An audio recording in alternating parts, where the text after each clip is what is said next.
అందరికీ నమస్కారం.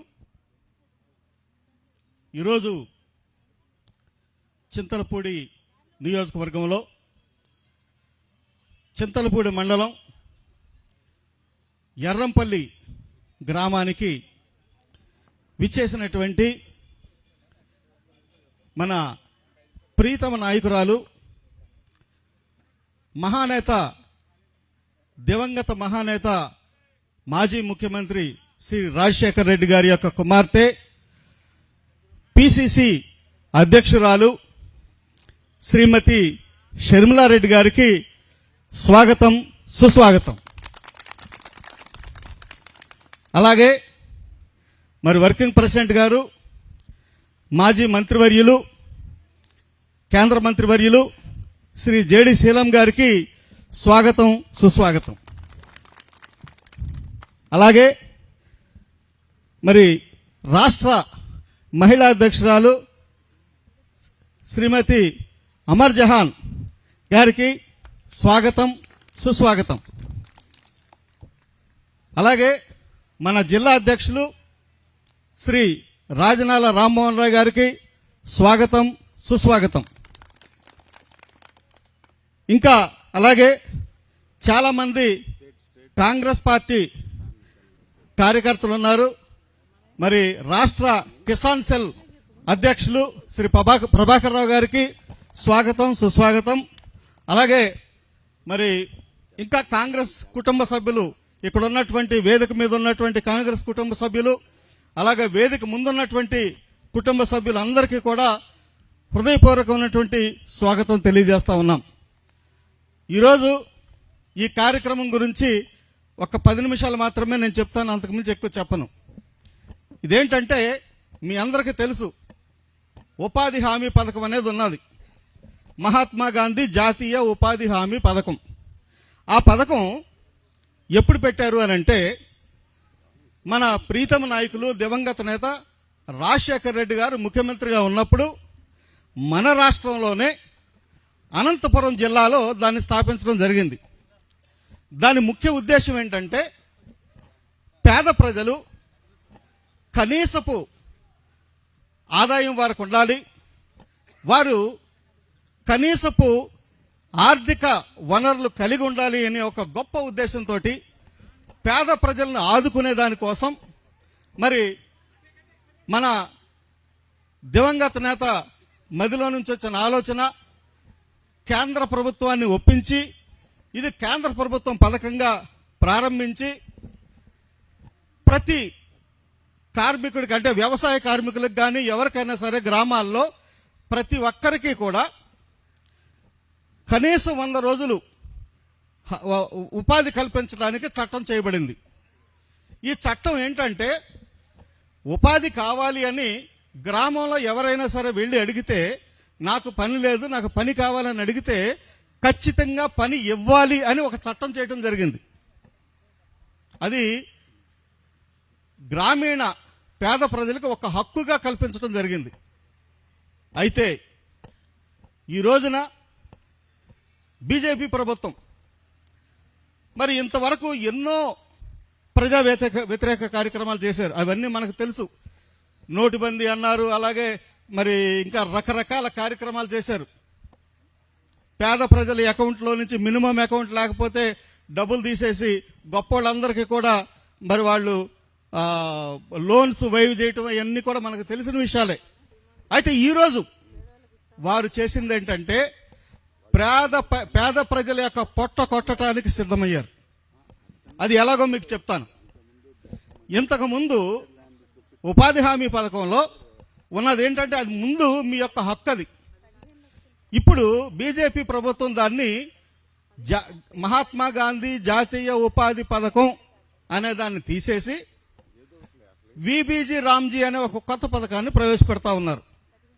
ఈ విబీజీ రామ్జీలో ఉన్న కొత్త విషయాలు ఏంటంటే మరి గతంలో మన మహాత్మా గాంధీ జాతీయ ఉపాధి పథకంలో ఉన్నది ఏంటంటే అది హక్కు, రెండోది ఏంటంటే 100 రోజులు ఇవ్వాలి, మూడోది ఏంటంటే ప్రతి గ్రామంలో జరగాలి, నాలుగవది ఏంటంటే దాంట్లో 90% కేంద్ర ప్రభుత్వం ఇస్తే 10% మాత్రమే రాష్ట్ర ప్రభుత్వం ఇవ్వాలి. అర్థమైందా మీకు? ఇంతకుముందు ప్రతి గ్రామంలోనూ జరిగేది. ఇప్పుడు మార్చిన మార్పు ఏంటంటే ప్రతి గ్రామంలో జరగదు. వారికి ఎవరైతే ఎక్కడైతే ఇష్టం ఉంటుందో ఆ గ్రామాల్లోనే పెడతారు. సో అంటే చాలా గ్రామాల్లో ఈ ఉపాధి హామీ అనే పథకం ఆగిపోతుంది. రెండో విషయం ఏంటంటే మరి ఇది హక్కుగా ఉంది, హక్కును తీసేశారు, మీరు హక్కుగా అడగటానికి లేదు. మూడో విషయం ఏంటంటే గతంలో ఉన్నటువంటి జాతీయ ఉపాధి పథకం ఏంటంటే ఏ పని చేసినా కానీ దాంట్లో 90% అంటే ₹1 ఖర్చు పెడితే దాంట్లో 90 పైసలు కేంద్ర ప్రభుత్వం నుంచి రావాలి, 10 పైసలు మాత్రమే రాష్ట్ర ప్రభుత్వం ఇస్తుంది. కానీ ఈ రోజున దాన్ని ఎలా మార్చారంటే 60% మాత్రం, అంటే 60 పైసలు మాత్రమే కేంద్ర ప్రభుత్వం నుంచి వస్తుంది, 40% రాష్ట్ర ప్రభుత్వం భరించాలి. మిమ్మల్ని అందరినీ ఒక ప్రశ్న అడుగుతా ఉన్నాను. ఈ రోజున మన రాష్ట్రం యొక్క పరిస్థితి ఏంటి? ఈ రోజున మన రాష్ట్రంలో అప్పుల్లో కూరుకుపోయి ఉన్నాం. ఏదైనా సరే సంక్షేమ పథకాలు, వారు ప్రవేశపెట్టినటువంటి సంక్షేమ పథకాలు నడిపించడానికి అప్పులు తీసుకొచ్చి నడిపిస్తా ఉన్నారు. ఇలాంటి పరిస్థితుల్లో 40% రాష్ట్ర ప్రభుత్వం భరించాలి అని అంటే భరిస్తారా? రాష్ట్ర ప్రభుత్వం దగ్గర నిధులు ఉన్నాయా? అంటే దాని అర్థం ఏంటంటే మన రాష్ట్రంలో ఈ ఉపాధి హామీ పథకం అనేది కుంటుపడిపోతుంది. మా దగ్గర డబ్బులు లేవని చేతులు ఎత్తేస్తే 60% నిధులతోటి మీ దగ్గర ఏ పని జరగదు. వారు చాలా మంచిగా ఏమని చెప్తున్నారంటే 125 రోజులు చేస్తామన్నారు. 125 రోజుల సంగతి పక్కన పెట్టండి. అసలు మనం ఇచ్చిన 100 రోజుల్లో ఎన్ని రోజులు ఇచ్చారు పని, ఎన్ని రోజులు ఉపాధి కల్పించారు అనేది మనందరం కూడా ప్రశ్నించుకోవాలి.